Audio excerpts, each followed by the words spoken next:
لله نحمده ونستعينه ونستغفره ونؤمن به ونتوكل عليه ونعوذ بالله من شرور أنفسنا ومن سيئات أعمالنا من يهده الله فلا مضل له ومن يضلل فلا هادي له ونشهد أن لا إله إلا الله ونشهد أن محمدا عبده ورسوله قال الله تبارك وتعالى في القرآن المجيد والفرقان الحميد أما بعد فأعوذ بالله من الشيطان الرجيم بسم الله الرحمن الرحيم ومن الناس من يشتري لهو الحديث ليضل عن سبيل الله بغير علم آمنت بالله صدق الله مولانا العظيم وبلغنا رسوله النبي الأمين المعين المبين المتين الكريم ونحن على ذاك لمن الشاهدين والشاكرين والحمد لله رب العالمين.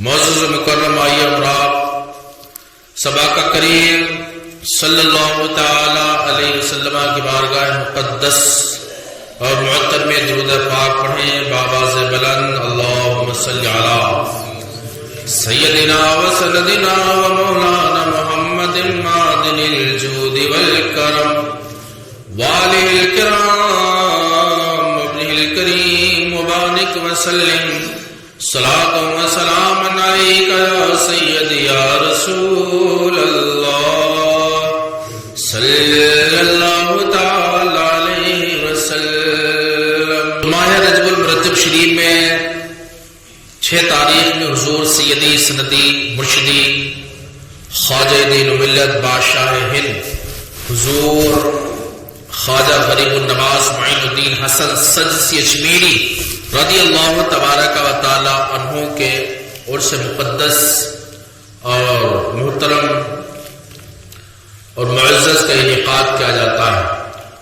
14 رجب المرجب شریف کو حضور سیدی سندی آقائی و مولائی و مرشدی حضور غازی فی الہند مسعود غازی بہرائچی رضی اللہ تعالی عنہ کا عرس منعقد کیا جاتا ہے. پھر 22 رجب المرجب شریف آ جاتی ہے. 15 کو یا 16 کو یا 22 تاریخ کو حضور امام جعفر صادق رضی اللہ تعالی عنہ کے نذر و نیاز کا اہتمام کیا جاتا ہے. آگے بڑھ کر کے 27 رجب المرجب شریف کو آقا کریم صلی اللہ تعالی علیہ وآلہ وسلم کو معراج شریف ہوئی. اس رجبی شریف کے تعلق سے ذکر و اذکار کیا جاتا ہے. آج کا موضوع سخن جو بنایا وہ یہ کہ لہو لیل کہ آنے والی 14 جنوری کو برادران وطن مکر سنکرانتی کے نام سے ایک تہوار منایا جاتا ہے اور اس کے کچھ ہی دنوں کے بعد ایک اور تہوار منایا جاتا ہے. اس کو بسنت پنچمی کہتے ہیں، بسنت کا تہوار. اس تعلق سے گفتگو یہ کہ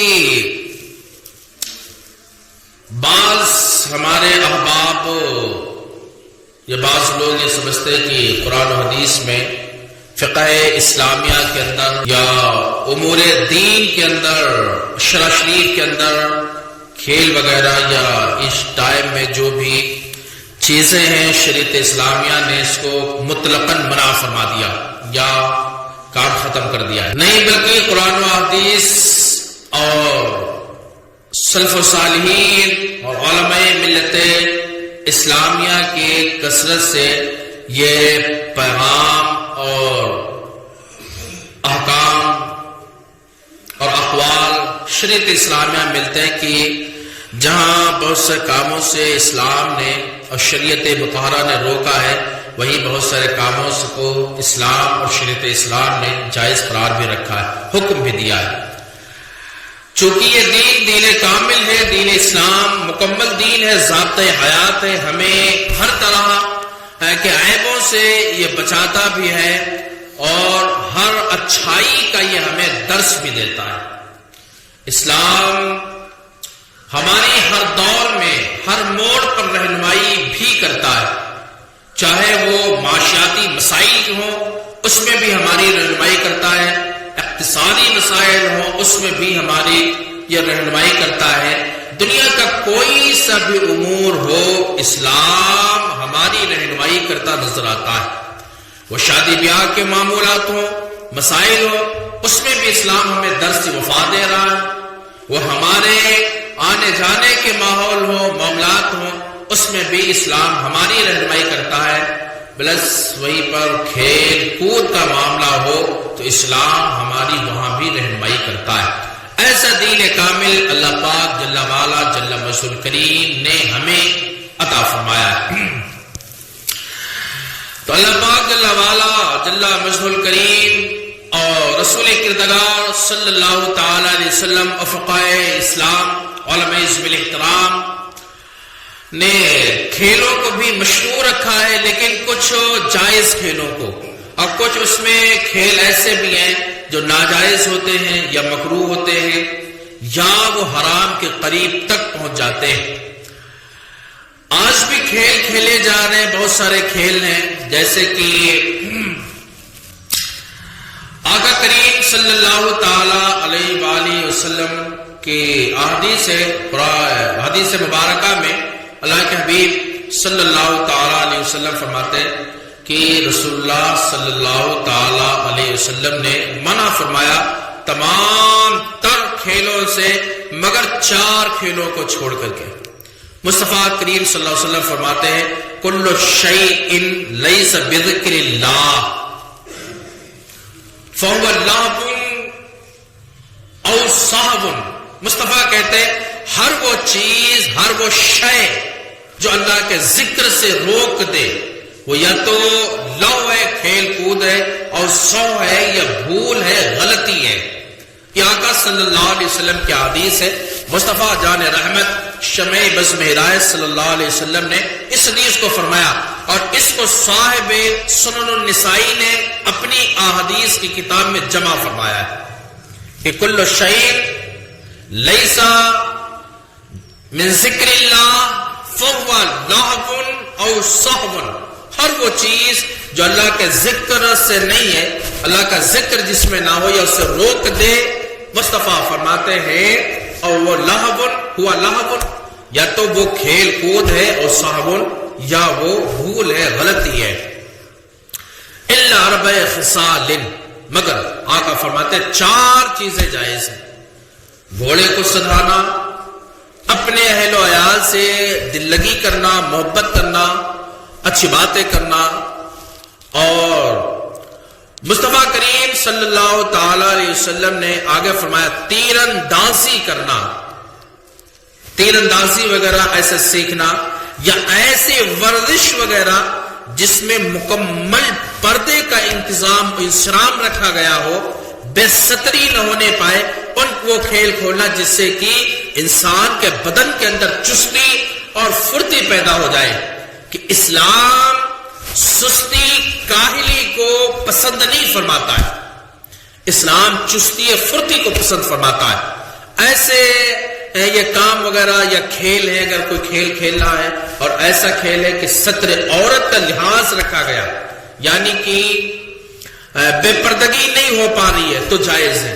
جیسے کہ حدیث میں ایک واقعہ بھی ملتا ہے کہ عرب میں ایک پہلوان تھا جس کا نام رکانہ تھا۔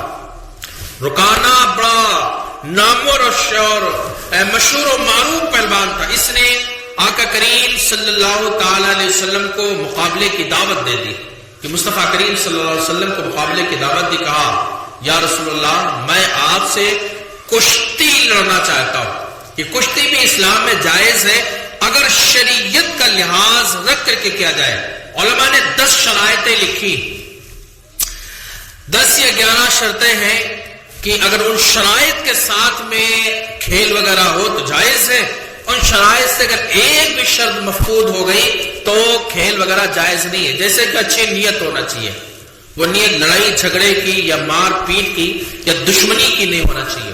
اچھی نیت کے ساتھ کام کیا جائے تو جائز ہے. اور نیت اگر اچھی ہو تو اپنی بیوی کو لقمہ کھلانا یہ بھی صدقہ ہو جاتا ہے.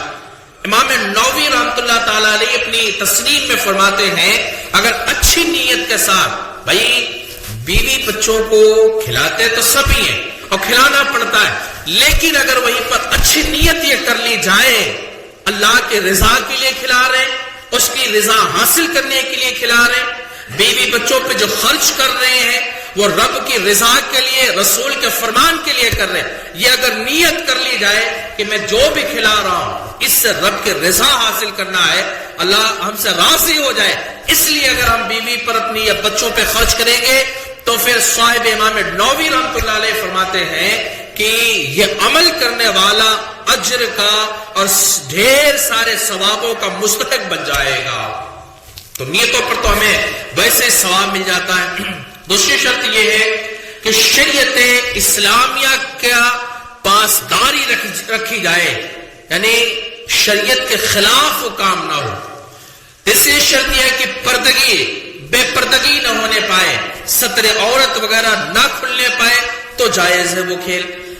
چوتھی ایک شرط یہ بھی علماء ذوی الاحترام نے بیان فرمائی کھیل وغیرہ کے تعلق سے کہ وہ کھیل دشمنی پر نہ رکھا جائے کہ کھیل کھیل لے اس کے بعد آپس میں دشمنی کریں، لڑائی کریں، نہیں، وہ صرف رضائے خدا کے لیے ہو، رضائے رسول عرب کے لیے ہو، بس.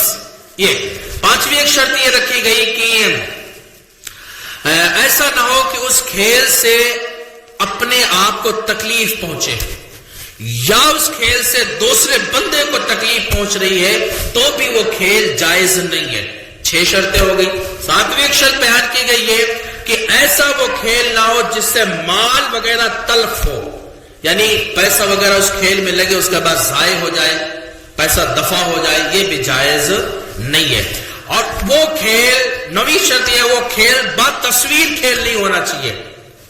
10ویں شرط یہ ہے کہ وہ جوا یا سٹے بازی والا نہیں ہونا چاہیے کہ اس میں کچھ لگایا وغیرہ جائے. 11ویں شرط یہ ہے کہ ایسا کھیل نہ ہو جس میں جیتنے والا ہارنے والے سے کوئی چیز اجرت پہ لیتا ہے، کوئی چیز لیتا ہے کہ جو ہار جائے گا وہ دے گا اس کو جو جیت رہا ہے، حالانکہ اس کا دل نہیں ہوتا یہ دینے کا، لیکن اس کو دینا پڑتا کہ شرائط طے کیے گئے.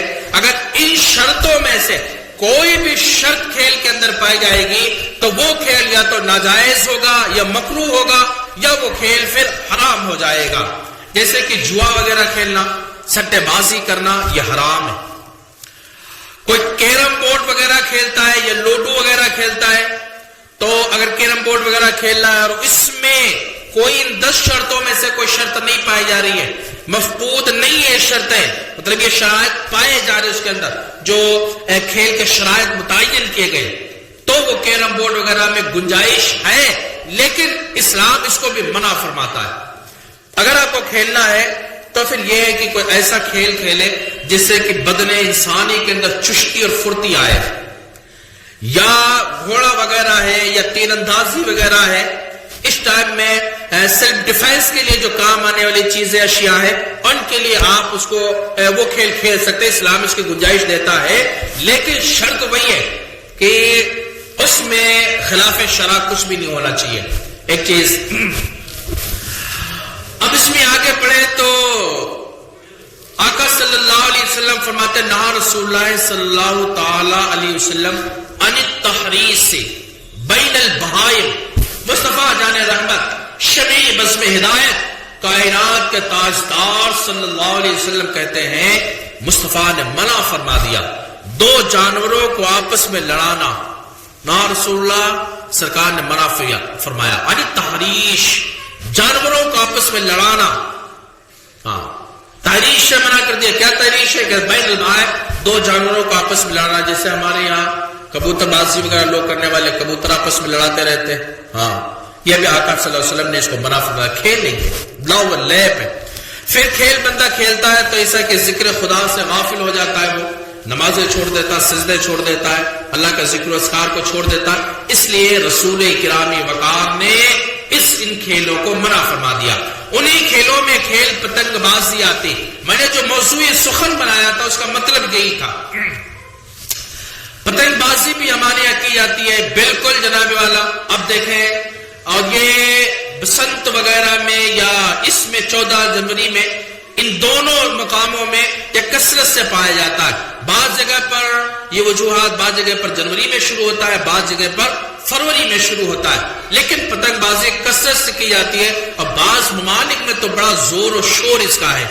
اس کی وجہ تسمیہ بھی ہے کہ کیوں یہ تہوار ایجاد کیا گیا، کیوں یہ منایا جاتا ہے۔ برادرانی وطن ہے، اگر وہ منا رہے جس کا بھی معاملہ وہ اپنا کر رہا ٹھیک، لیکن اس میں جو نقصانات ہیں وہ میں آپ کے سامنے اجاگر کرنے جا رہا ہوں۔ یعنی کہ اسلام نے ہر شے کو بیان کیا ہے، وہ دینیات میں ہو اس کو بھی اسلام نے تمہارے سامنے رکھ دیا ہے، وہ معاملات میں ہو اس کو بھی اسلام نے بیان کیا ہے، بدنیات میں ہو اس کو بھی اسلام نے بیان کیا ہے، معاشیات میں اس کو بھی اسلام نے بیان کیا۔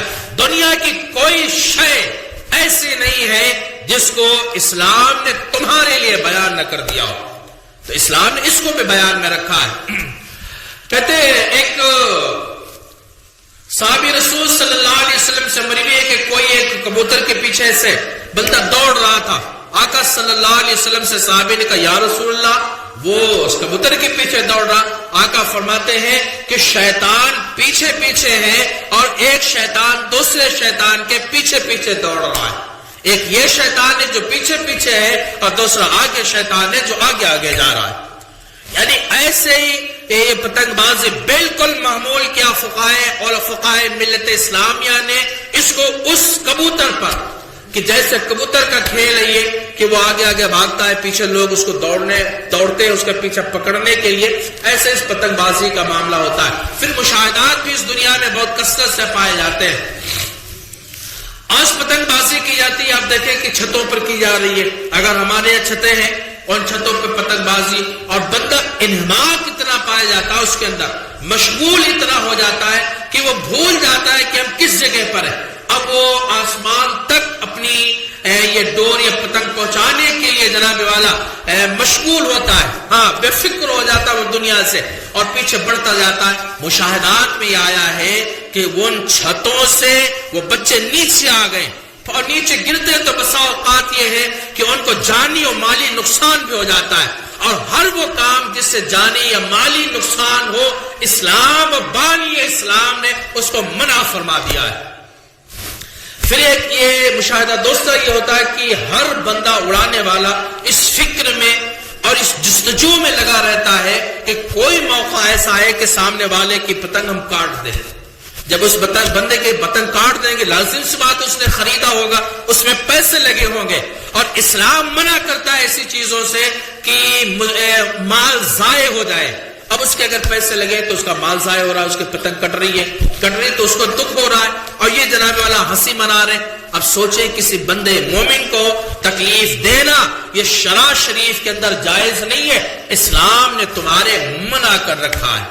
اب اگر آپ نے بچوں کو یہ کام کر رہے ہیں، دے رہے لے کر کے کہ وہ بچے آپ کے پتنگ اڑا رہے ہیں، یہ اس ٹائم میں ایسے کر رہے ہیں، تو اس کے گنہگار گارجنز ہوں گے، ماں باپ ہوں گے، ہاں بالکل ماں باپ اس کے جناب والا گنہگار ہوں گے۔ دوسرا یہ مشاہدہ آتا ہے، پتنگ بازی وغیرہ کی جاتی ہے، اس کی ڈوریں لوٹی جاتی ہیں، بسا اوقات ڈوروں سے ہاتھ وغیرہ کٹ جاتے ہیں، یا ایسا ہوتا ہے کہ گاڑی چلنے والے مسافرین ہیں، وہ اپنا سفر کر رہے ہوتے، طے کر رہے ہوتے ہیں، اور وہ دھاگا وغیرہ ان کی گردنوں میں پھنس گیا یا ہاتھ وغیرہ میں کہیں بھی، تو گردنیں کٹتے بھی۔ مشاہدات میں باتیں آ چکی ہیں، اخبار ایسی خبریں اخبار کی روزانہ زینت بنے گی، آپ مطالعہ کریں، اخبار کا دیکھتے رہیں گے تو ایسی خبریں آپ کو نظر آئیں گی کہ جناب والا فلاں جگہ پتنگ کی وجہ سے یہ ہو گیا، فلاں جگہ پتنگ کی وجہ سے ایکسیڈنٹ ہو گیا، پھر پتنگیں کٹ رہی ہیں اور لوگ اس کے پیچھے دوڑ رہے ہوتے ہیں۔ بچے دوڑ رہے ہوتے ہیں، بڑے بھی دوڑ رہے ہوتے ہیں، بسا اوقات یہ ہوتا ہے کہ بے توجہی ہو جاتی ہے اور اس بے توجہی میں ایکسیڈنٹ وغیرہ ہو جاتے ہیں.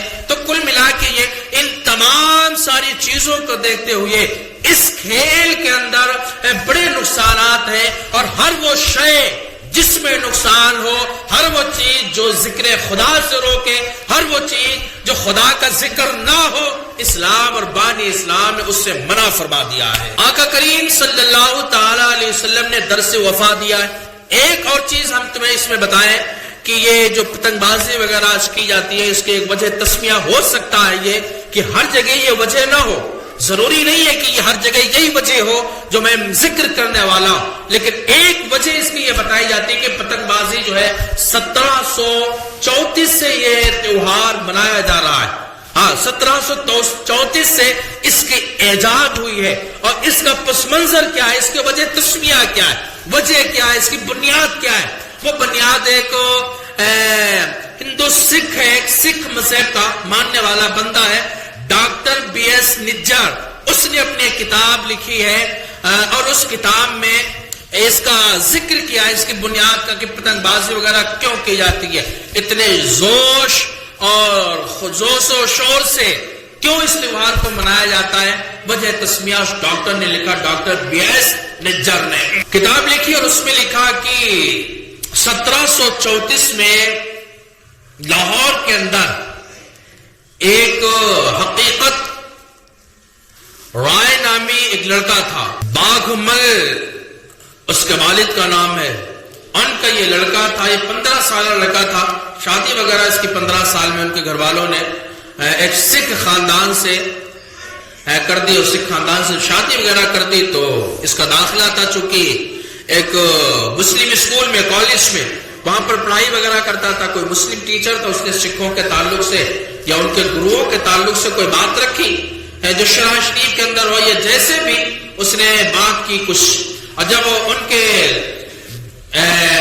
گروؤں کے تعلق سے اس نے بات کی تو اس حقیقت رائے نے بڑے پیمانے پر ایک احتجاج کیا ہے. اور جب بڑے پیمانے پر اس نے ایک احتجاج کیا اور اس پہ کثرت سے لوگ شامل ہوئے، تو یہ احتجاج کرتا رہا. اس احتجاج میں اس نے جناب رسالت مآب محمد الرسول اللہ صلی اللہ تعالی علیہ وآلہ وسلم کی، اور سیدۃ النساء سیدہ طیبہ طاہرہ سیدہ فاطمہ الزہرا رضی اللہ تعالی عنہا کی شان پاک میں اس نے توہین کر ڈالی. جب اس نے نازیبا کلمات کہے، حرف غلط کہے، اس نے جب یہ کلمات کہے تو اس کے خلاف عدالتی پیمانے پر مقدمہ چلا ہے. پھر اس کی گرفتاری ہوئی تو یہ قید و بند میں آ گیا. علاقے کے سکھوں نے مل کر کے ایک مشورہ کیا ہے، اور اس مشورہ کر کے کہ وہ ایک گورنر تھا اس وقت، وہاں کا نام تھا زکریا خان. یہ گورنر تھا، اس کے پاس یہ لوگ پہنچے. زکریا خان سے کہا کہ زکریا خان ایسا کریں، اس کے جو پھانسی کی سزا دی گئی ہے، قتل کی سزا دی گئی ہے، اس پر نظر ثانی ڈالیں، کسی بھی بنیاد پر کچھ بھی کریں کہ اس کا جرم اس بچے کا معاف کر دیا جائے. لیکن چونکہ بات تھی ناموس رسالت کی، وہاں پر بات تھی توہین سیدہ طیبہ طاہرہ سیدہ فاطمہ الزہرا کی، اور ایک مسلم ہونے کے ناطے سے بندہ کائنات کا ذرہ ذرہ، کائنات کی ساری اشیاء تو برداشت کر سکتا ہے، لیکن توہین مصطفیٰ برداشت نہیں کر سکتا ہے. زکریا خان نے انکار کر دیا کہ نہ ہمیں اس پر کوئی کلام نہیں کرنا ہے. اس لیے اگر کوئی اور معاملہ ہوتا تو ہم نظر ثانی ڈالتے اور کچھ معاملات دیکھتے اور سوچتے اس بارے میں کہ اس کا خون معاف کر دیا جائے. لیکن جناب والا اس نے توہین کی رسالت مآب صلی اللہ علیہ وسلم کے، توہین کی آقا کریم صلی اللہ علیہ وسلم کے، اور آقا کی توہین جو بھی کرے گا اس کے تعلق سے کوئی کلام نہیں ہے. شریعت کا جو فیصلہ ہے وہ ایک دم اٹل فیصلہ ہے، اسی پر عمل کیا جائے گا. یہ بات ہوئی اور نظر ثانی کرنے سے انکار کر دیا. یہ لوگ چلے آئے، آخر میں اس کو سزا ملی. اس حقیقت رائے کو جس نے گستاخی کی تھی، جب سزا ملی تو اس کو کھمبے وغیرہ سے باندھ کر کے اس پہ کوڑے چلائے گئے، برسائے گئے. اس کے بعد اس کے سر کو تن سے جدا کر دیا جاتا ہے. کام خیر ختم ہو گیا. گستاخ رسول تھا، اس کو دفع کر دیا گیا. اب معاملہ آتا یہ کہ وہاں کے جو سکھ لوگوں نے تھے، اب یہ بات غور سے سننے والی ہے کہ جو سکھ لوگ تھے وہاں کے، ان لوگوں نے دشمنی اور آر مان لی حالانکہ غلطی کی تھی. اس وقت کا جو قانون تھا اس قانون کے مطابق مجرم نے جرم کیا اور اس جرم پر اس کو سزا مل گئی تھی، بات ختم تھی. لیکن ختم نہیں کیا. اور لوگوں نے، سکھوں نے وہاں پر کیا کیا کہ جو بھی اس کیس سے متعلق تھے، جو بھی لوگ اس میں شامل تھے، جتنے بھی شامل ہوئے تھے، وہ FIR کٹوانے والا ہو یا وہ گرفتاری دینے والا کروانے والا ہو یا گرفتار کرنے والے ہو یا فیصلے سنانے والے، جتنے بھی مسلم اس میں شامل تھے، ان سکھوں نے کیا کیا، ان سارے ایک ایک مسلمانوں کے لوگوں نے چن چن کر کے قتل کے گھاٹ اتار دیا، مار دیا، ان کے جانیں تلف کر دی، ان کو ختم کر دیا. جب ختم کیا تو ایک جشن منایا گیا. یہ جشن حقیقت رائے کے تعلق سے منایا گیا اور یہ جشن 14 جنوری 1734 کو منایا گیا تھا کہ ہم نے ایک بدلہ لے لیا اور جو بھی حقیقت رائے کے خون میں شامل تھے ان سب کو ہم نے کیفر کردار تک پہنچا دیا. یعنی جانی اور مالی مسلمانوں کا کثرت سے نقصان کرایا گیا ہے. اس کے بعد اسی کی یاد میں ایک تہوار منایا جانے لگا. وہ تہوار سکھوں کی بنیاد پر منایا جاتا تھا. پھر اس میں پتنگیں وغیرہ سے اڑائی جاتی تھی کہ دیکھو جناب والا، ہم نے آسمانوں کی بلندیاں چھو لی ہیں، آسمانوں کی بلندیاں چھو لی ہیں، جو بھی ہم سے ٹکرائے گا ہم اس کو کاٹ کر کے رکھ دیں گے. اسی کی یہ ترجمانی کی جا رہی، آج تک چلی آ رہی ہے. اور آج بھی لوگ، ہمارے مسلم احباب بھی، اصدقاء بھی، احباب بھی، ملت اسلامیہ کے نونہال بھی اور بچے بھی، سب کے سب اسی کھیل میں شامل.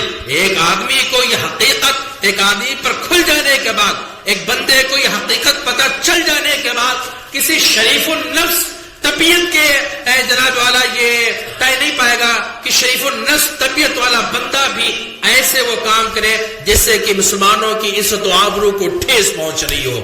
حالانکہ اگر یہ کھیل کے اعتبار سے ہوتا تو میرے خیال سے، اپنی رائے کے اعتبار سے اس کو جائز ہونا چاہیے تھا. لیکن چونکہ اب رائے یہ ہے کہ جناب اللہ ایک تو یہ وجہ ہے، چلو چھوڑ دیں. اگر یہ وجہ نہ بھی ہو، یعنی جو حقیقت رائے والا معاملہ ہے، مسئلہ ہے، بڑا پرانا ہو گیا، 1734 کا معاملہ تھا، ختم کر دے تو ختم کر دیا جائے. تو ہم نے پہلے مذکور کر دیا کہ اس سے جناب والا بڑے خطرے، بڑے نقصانات ہیں. ان نقصانات کی بنیاد پر یہ بھی پتنگ بازی وغیرہ جائز نہیں ہونا چاہیے. کہ اسلام نہیں چاہتا کہ اسلام کی وجہ سے، اسلام نہیں چاہتا کہ کسی بندے کی وجہ سے کسی بندے کو تکلیف پہنچے. وہ کوئی بھی ہو، کسی بھی کیٹیگری کا بندہ ہو، اس کو تکلیف اسلام پہنچانا نہیں چاہتا. اس لیے احباب ملت اسلامیہ، آپ سے دستبستہ گزارش ہے کہ اپنے آپ خود بچیں فضول رسموں سے اور فضول کاموں سے، اور اپنے اہل و عیال، اپنے بچوں کو بھی بچائیں. اس لیے کہ یہ یاد رکھنا، غلطی یہاں کریں گے، رب عز و جل، اللہ پاک جل وعلا کو تمہیں منہ دکھانا ہے. رب کے حضور آپ کیسے حاضر ہوں گے؟ قبر میں مصطفیٰ جان رحمت کو آنا ہے. آپ قبر میں اپنے نبی کو یہ چہرہ کیسے دکھائیں گے جو خطاؤں سے بھرا ہوا ہے، جو گناہوں سے ملوث ہے؟ یہ منہ نبی کریم کے سامنے کیسے لے جائیں گے؟ پھر رب کے حضور جب پوری کائنات حاضر ہوگی، دنیا کا فرد حاضر ہوگا، اول آدم سے لے کر کے آخر تک جتنے آنے والے سب اس میدان میں حاضر ہوں گے. وہ اللہ پاک جل وعلا تمہیں گنہگاروں کی سب میں کھڑا کرے گا اور کھڑا کر کے تم سے سوال و جواب کرے گا. تو سوچو تم پھر رب کے حضور میں کیا جواب دو گے؟ وہ بارگاہ ایسی بارگاہ ہوگی جہاں جھوٹ کو بھی جھوٹ بولنے کی ہمت نہیں ہوگی. وہاں پر تو ایک ایک اعضا یہ بولیں گے اور بول کر کے رب کے حضور کہیں گے مولا، یہ ہاتھ کہے گا مولا اس نے اس ہاتھ سے مجھے یہ غلطی کرائی ہے، مولا اس پیروں سے، یہ پیر بولیں گے مولا اس بندے نے مجھ سے یہ غلطی کرائی ہے، آنکھیں بولیں گی مولا اس نے مجھ سے یہ خطا کرائی ہے. منہ الگ آپ کا جواب دے گا، آنکھیں الگ جواب دے رہی ہوں گی، جسم کا ایک ایک اعضا رب کے حضور میں گواہی دے رہا ہوگا. ایسے عالم میں سوچو جناب والا تمہارے حال کیا ہوں گے. اللہ پاک جل وعلا کا ڈر سینوں میں پیدا کرے.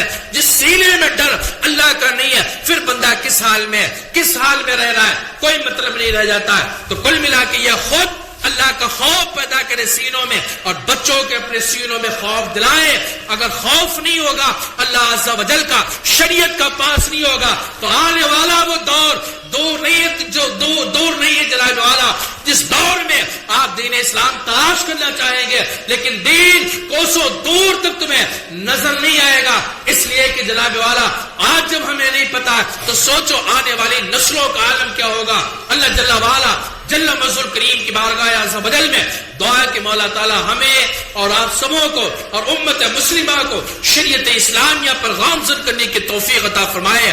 استغفر اللہ ربی من کل ذنب واتوب الیہ. استغفر اللہ ربی من کل ذنب واتوب الیہ.